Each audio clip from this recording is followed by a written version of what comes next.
স্বাগতম জানাইছোঁ নিটিড academy YouTube চেনেললৈ মই ৰবুল আমিন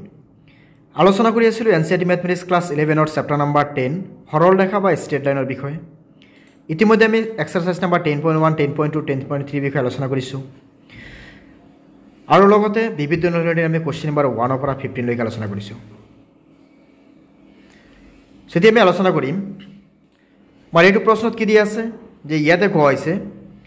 যে 1 2 বিন্দুৰ পৰা 2x minus y is equal to 0 ৰেখাৰ দিশত 4x plus 7y plus 5 is equal to 0 ৰেখাডাললৈ দূৰত্ব নিৰ্ণয় কৰিব লাগে মানে প্ৰশ্নত এনেকৈ দিয়া আছে যে এডাল ৰেখা এনেকুৱা আছে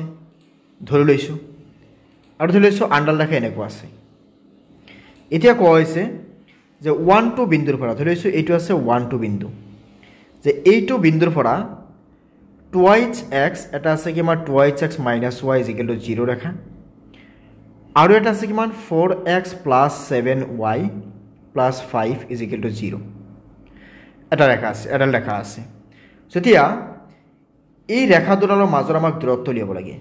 সো পোনপ্ৰথমে আমি যদি এই ৰেখা দুডালৰ মাজৰ দূৰত্ব লিয়াব যাওঁ তেতিয়াহ'লে এডাল ৰেখাই আনডাল ৰেখা কটাকটি কৰা বিন্দুৰ আমি কি কৰিব লাগিব স্থানাংক লিয়াব লাগিব যদি আমি এটুক p বুলি ভাবো এটুক যদি আমি সাপোজ a বুলি ভাবো এটুক b বুলি ভাবিলো এটুক সাপোজ আমি q বুলি ভাবিলো তেতিয়ালে আমি p q ৰ দূৰত্ব উলিয়াব গলে আমি প্ৰথমে q বিন্দুৰ স্থানাংক আমাক উলিয়াব লাগিব সো q বিন্দুৰ স্থানাংক আমি কেনেকৈ উলিয়াম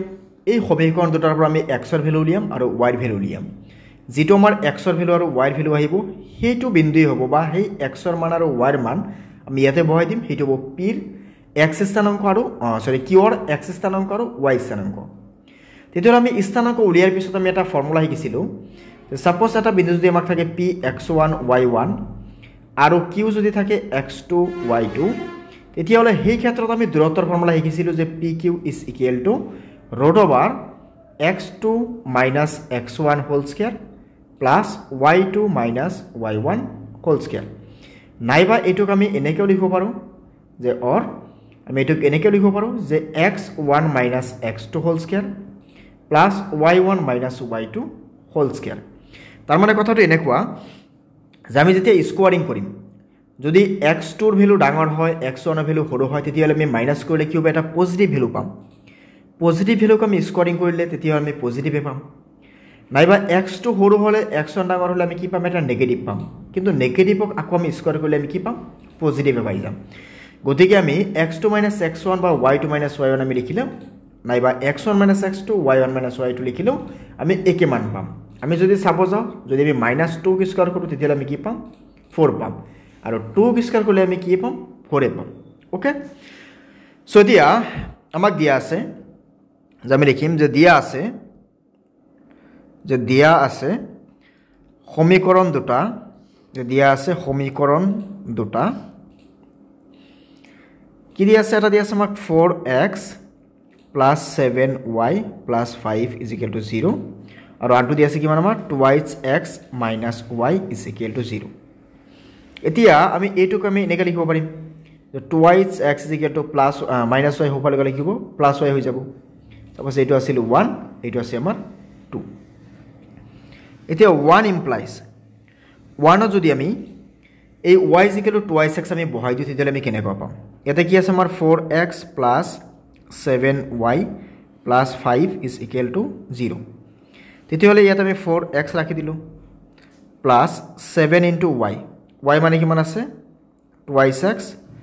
plus 5 is equal to 0 so ইয়াৰ পৰা আমি লিখিম 4x plus 7 দুগুণে কিমান আহিব 14x plus 5 is equal to 0 so ইয়াৰ পৰা আহিব 4x plus 14x তেতিয়াহ'লে কিমান আহিব 18x is equal to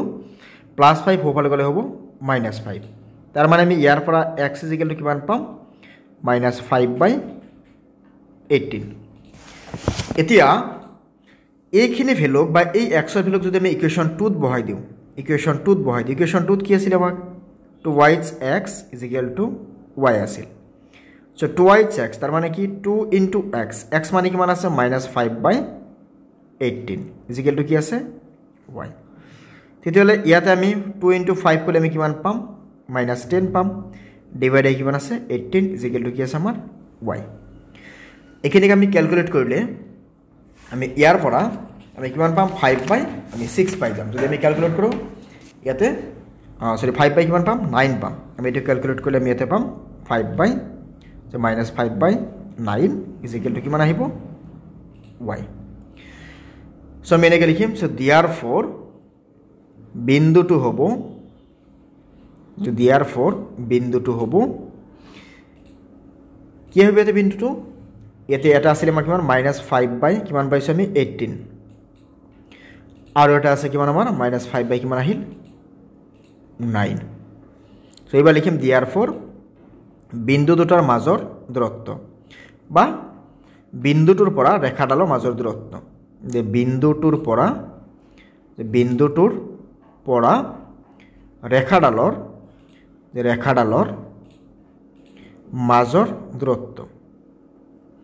মাজৰ দূৰত্ব সো বিন্দুটোৰ পৰা ৰেখাডালৰ মাজৰ দূৰত্ব দিলে আমি কেনেকৈ উলিয়াম আমি কি শিকিছিলোঁ যে x2 - x1 whole square = y2 - y1 whole square যে x2 - x1 whole square = y2 - y1 whole square আহিব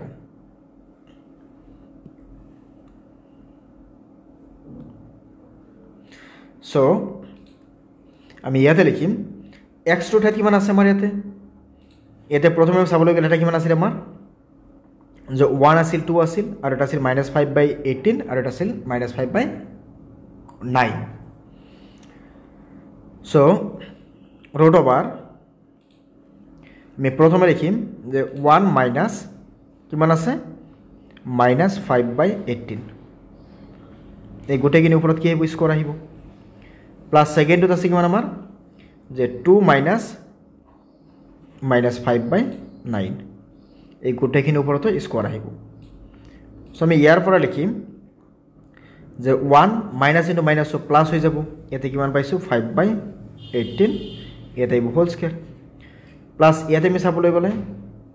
ইয়াতে আছে আমাৰ কিমান 2 minus into minus so plus ইয়াতে আহিব 5 বাই 9 হোল স্কয়ার সো এইবাৰ আমি ইয়াতে যদি প্লাস কৰি দিও তেতিয়াহলে ইয়াতে আহিব আমাৰ 18 ইয়াতে আহিব 18 লগত 1 ইনটু কৰিলে 18 আৰু তাৰ লগত 5 প্লাস কৰিলে কিমান পাম 23 ইয়াতে কি আহিব হোল স্কয়াৰ প্লাস এই দুটাৰ পৰা আমি কিমান পাম ইয়াতে আছে 9 9 দুগুণ কিমান 18 18 আৰু 5 যোগ কৰিলে আমি কিমান পাম 23 ইয়াতে 23 হোল স্কয়ার সো এতিয়া দুইটাতে কি পাইছো আমি 23 ডিভাইডেড বাই 18 হোল স্কয়ার 23 ডিভাইডেড বাই 9 হোল স্কয়ার এতিয়া এই দুটাৰ পৰা আমি এনেকৈ লিখিব পাৰিম যে 23 বাই 9 যে 23 বাই